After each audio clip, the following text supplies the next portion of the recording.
Dans cette édition, à la une de l'actualité, 20 postulants à la candidature pour l'élection présidentielle du 18 avril prochain ont déposé leur dossier auprès du Conseil constitutionnel hier, dimanche 3 mars, dernier délai fixé pour cette formalité. Le candidat Abdelaziz Bouteflika promet de changer le système et s'engage à quitter le pouvoir dès l'accomplissement de sa mission.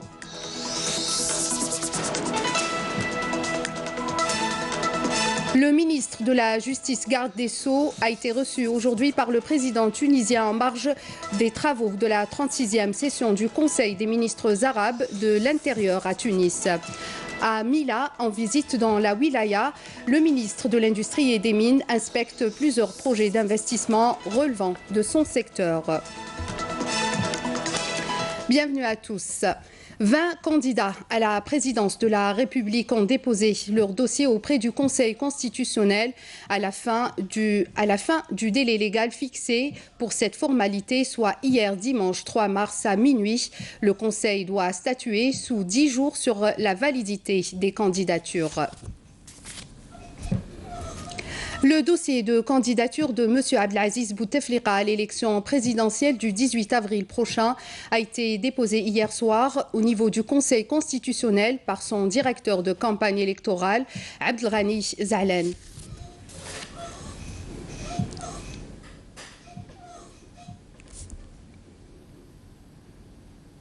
Monsieur Abdelaziz Bouteflika s'est engagé hier à organiser, s'il sera réélu le 18 avril prochain, une élection présidentielle anticipée conformément au calendrier arrêté par la Conférence nationale indépendante, précisant qu'il ne sera pas candidat à cette élection qui assurera sa succession. On écoute un extrait de ce message lu par son directeur de campagne électorale, Abdelghani Zahlan. Il y a quelques jours, et en réponse aux sollicitations des citoyens, de la classe politique et de la société civile, dans un esprit d'accomplissement d'un devoir ultime au service de notre pays et de notre peuple, j'ai annoncé ma candidature à l'élection présidentielle du mois d'avril prochain. Des millions de citoyens ont bien voulu m'apporter leur soutien en contribuant activement à la campagne de collecte des signatures et en m'octroyant leur parrainage. J'ai écouté et entendu le cri du cœur des manifestants et en particulier des milliers de jeunes qui m'ont interpellé sur l'avenir de notre patrie. Ces jeunes dont beaucoup ont l'âge porteur de dignité et de générosité que j'avais au moment où j'ai rejoint les rangs de la glorieuse armée de libération nationale, ont exprimé une inquiétude compréhensible face aux incertitudes qui les animent. J'ai le devoir et la volonté d'apaiser les cœurs et les esprits de mes compatriotes. Je suis déterminé, si Dieu le Tout-Puissant m'en donne la possibilité, et si le peuple algérien me renouvelle sa confiance, à assumer la responsabilité historique de la concrétisation de leur exigence fondamentale, c'est-à-dire le changement du système. Dans cet esprit, je prends solennellement devant Dieu et devant le peuple algérien les engagements suivants. La tenue, juste après l'élection présidentielle, d'une conférence nationale inclusive et indépendante pour débattre, élaborer et adopter les réformes politiques, institutionnelles, économiques et sociales devant constituer le socle du nouveau système rénovateur de l'État algérien en harmonie avec les aspirations de notre peuple. L'organisation d'une élection présidentielle anticipée conformément au calendrier arrêté par la Conférence nationale indépendante, je m'engage à ne pas être candidat à cette élection qui assurera ma succession dans des conditions incontestables de sérénité, de liberté et de transparence. La date de cette élection présidentielle anticipée sera fixée par la Conférence nationale. L'élaboration et l'adoption par référendum populaire d'une nouvelle constitution qui consacrera la naissance de la nouvelle République et du nouveau système algérien.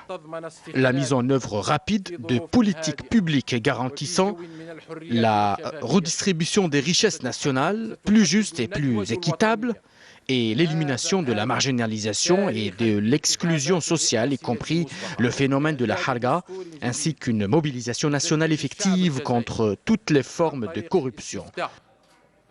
La prise de mesures concrètes pour faire de nos jeunes des acteurs et des bénéficiaires prioritaires dans la vie publique à tous les niveaux et dans toutes les sphères du développement économique et social. La révision de la loi électorale avec notamment la création d'un mécanisme indépendant d'organisation des élections qui aura la responsabilité exclusive de l'organisation des élections.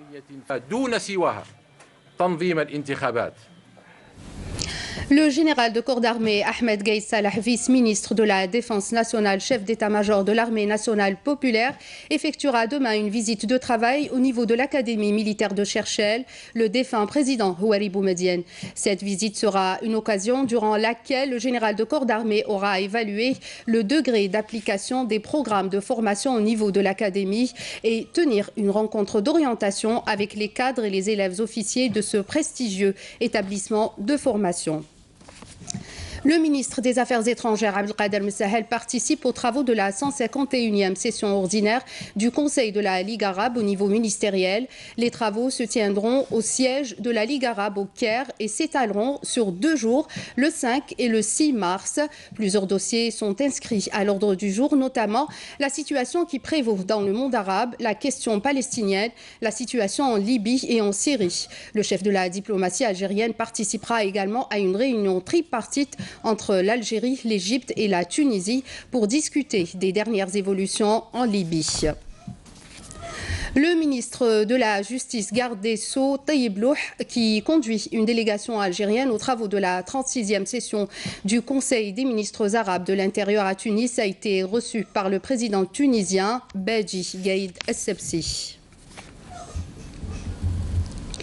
Lors de la 36e session du Conseil des ministres arabes de l'Intérieur, le ministre de la Justice, garde des Sceaux, Taïeb Louh, a mis l'accent sur l'impératif de renforcer le contrôle des passages frontaliers, sécuriser les passeports et intensifier la coopération et la coordination entre les services spécialisés. Les détails avec Abdelmajid Benqassi. À l'issue de la conférence annuelle, les ministres arabes de l'Intérieur ont appelé à redoubler d'efforts face à la menace terroriste et ont adopté une feuille de route portant sur une 8e phase pour la stratégie arabe de lutte contre ce phénomène. Dans la déclaration finale du Conseil, les ministres arabes ont également adopté un plan pour une 9e phase de la stratégie arabe de lutte contre l'usage illicite de stupéfiants et de substances psychotropes, ainsi qu'un plan pour la 5e phase de la stratégie de défense civile arabe, la protection civile. Devant toutes les menaces qui guettent la nation arabe, nous demeurons optimistes quant à un avenir meilleur, animé par une grande volonté de dépasser les obstacles et surtout à matérialiser la volonté de l'instauration du principe du pardon et de la réconciliation. Les ministres ont également approuvé les recommandations des conférences et réunions organisées par le secrétariat général du Conseil au cours de l'année 2018 et les résultats des réunions conjointes tenues la même année. Les ministres arabes de l'Intérieur ont appelé à l'occasion les États membres à fournir le soutien nécessaire à la police de la République des Comores et au ministère de l'Intérieur de la République du Yémen pour les aider à mener à bien les tâches qui leur ont été confiées. Dans l'activité parlementaire, lors d'une séance plénière, le ministre de l'Énergie a présenté le projet de loi relatif aux activités nucléaires.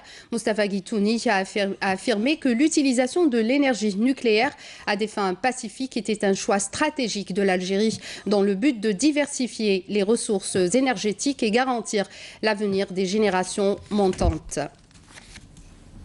En visite dans la wilaya de Mila, le ministre de l'Industrie et des Mines a procédé à l'inauguration d'une usine de mise en bouteille de l'eau minérale. Il a par ailleurs inspecté plusieurs projets d'investissement relevant de son secteur. Amélie Seridir. Lors de sa visite à Mila, le ministre de l'Industrie et des Mines, Youssef Yousfi, a insisté sur la nécessité d'encourager les investissements locaux selon les spécificités de chaque région et de tirer profit des différentes entreprises économiques activant dans différents domaines. Youssef Yousfi a également présidé une rencontre avec les investisseurs locaux au chef-lieu de la wilaya.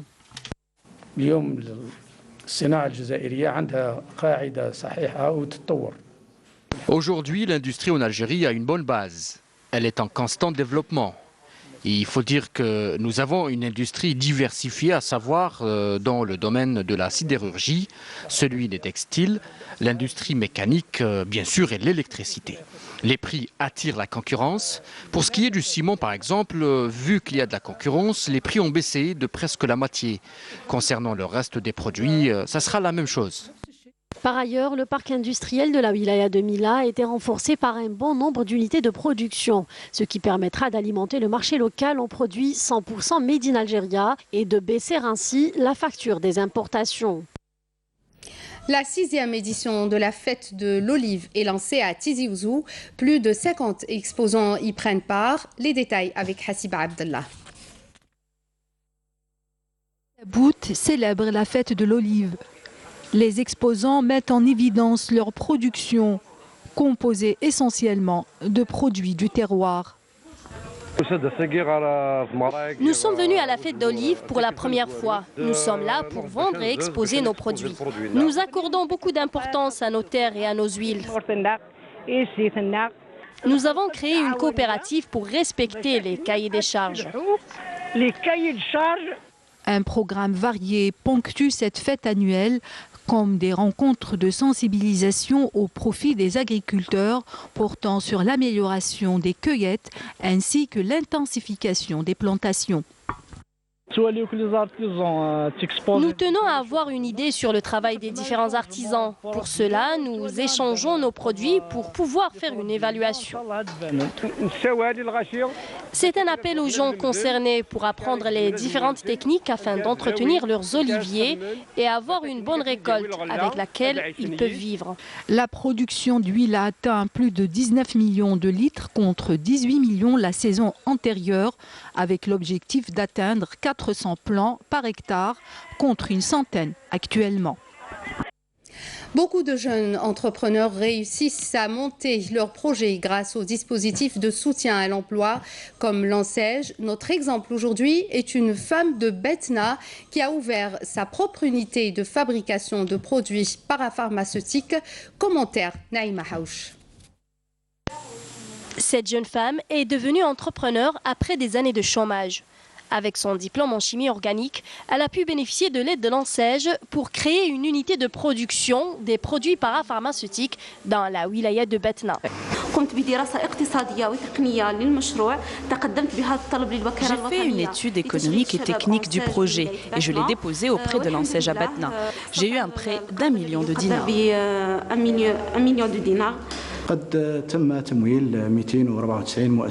Nous avons financé 294 entreprises qui ont généré 502 postes de travail. Ces produits parapharmaceutiques sont fabriqués aux normes. Malgré cela, l'unité rencontre des difficultés à les écouler sur le marché. Les produits fabriqués sont des produits parapharmaceutiques, des antiseptiques, savons liquides, vaseline et crème hydratante. Nous avons un problème de commercialisation. Nos clients sont principalement les pharmacies et les grossistes parapharmaceutiques. Malheureusement, nous n'avons pu décrocher aucun marché avec les établissements publics comme les hôpitaux et les polycliniques. Pour survivre, cette jeune entrepreneur compte donc sur les marchés privés, alors que la loi stipule que 20% des marchés publics sont réservés aux jeunes investisseurs bénéficiant des différents mécanismes de soutien à l'emploi. À Tébessa, le ministre des Moujahidines Taïb Zitouni a présidé la réinhumation de 24 chouhada dont les restes ont été exhumés en janvier dernier d'un puits de la localité de Qarasnoun dans la commune de Boukhadra. La cérémonie s'est déroulée au cimetière des chouhada en présence des autorités locales et des représentants de la famille révolutionnaire.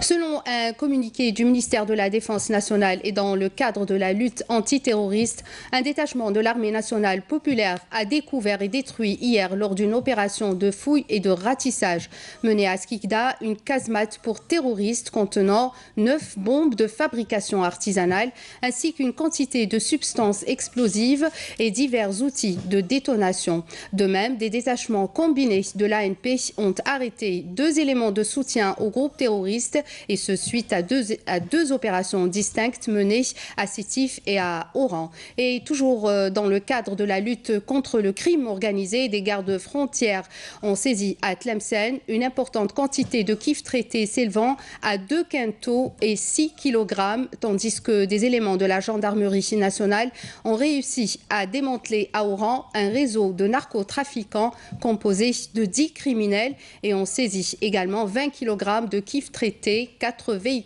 véhicules touristiques, 68 balles de calibre 9 mm et une grenade, et ce suite à l'opération ayant permis hier la saisie de 80 kg de drogue. Dans le même contexte, un détachement de l'ANP a appréhendé 2 narcotrafiquants à bord de 2 véhicules chargés d'un quintal de plus de 5 kg de kifs traités. Et à Biskra, d'autre part, un détachement de l'ANP a intercepté à Janet 8 orpailleurs en possession de 12 sacs de mélange de pierre et de l'or brut, alors que 9 immigrants clandestins de différentes nationalités ont été interceptés, arrêtés à Tlemcen et Béchar et Larouat, précise le communiqué du MDN. Les services de la gendarmerie nationale d'Oran ont démantelé dernièrement un important réseau de trafic de drogue dans une opération ayant permis la saisie d'un quintal de kifs traités. Agissant sur des informations parvenues au service de la gendarmerie nationale de Mesreguine, les éléments de la brigade territoriale ont intensifié des investigations et suivi des mouvements des éléments d'un réseau suspect chargé du transport et du trafic de drogue. La délégation du Front Polisario aux négociations pour le règlement du conflit du Sahara occidental se trouvait hier à Berlin pour des consultations avec l'envoyé personnel du secrétaire général au Sahara occidental, Horst Kohler, en vue de discuter de la relance du processus de négociation directe et trouver une solution juste et durable à la question sahraoui qui garantit le droit du peuple sahraoui à l'autodétermination. Culture à présent, jusqu'à la fin des temps de la réalisatrice Yasmine Chouir a remporté le prix de Umaru Ganda du meilleur premier film de la 26e édition du Festival panafricain du cinéma et de la télévision de Ouagadougou, le FESPACO, qui a pris fin samedi soir. Pour rappel, le film a déjà raflé plusieurs prix.